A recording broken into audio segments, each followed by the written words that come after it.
పూర్వకాలంలో ఆడపిల్ల పుట్టగానే వంశం పేరు నిలబడదని, సమాజంలో గౌరవం ఉండదని పురిటిలోనే నోట్లో వడ్లగింజ వేసి చంపేవారట. మరికొన్ని సంవత్సరాలు గడిచాక పెంచి పోషించలేమని, కట్నాలు ఇచ్చి పెళ్లిళ్ళు చేయలేమని, ఇంకా ఏవేవో కారణాల వల్ల కాలువలలో కుప్పతొట్లలో పడేసి వెళ్ళేవారు. ఇంకా కొన్ని రోజులు ప్రేమించలేదనో, పెళ్లికి ఒప్పుకోలేదనో, కట్నం తక్కువగా తెచ్చిందనో యాసిడ్ పోసి గ్యాస్ లీక్ చేసి ఆడవాళ్ళను చంపేవారు.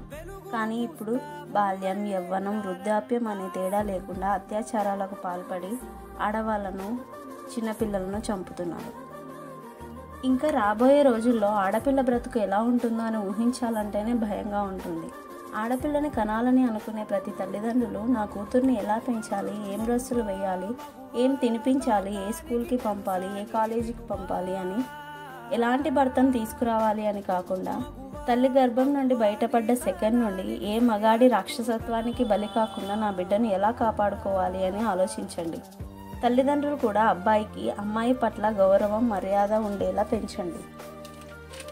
అందరికీ ఒక మాట, తల్లిదండ్రులు కూడా పిల్లలను పుట్టినప్పటి నుండి అమ్మాయిని, అబ్బాయిని సమానంగా పెంచండి.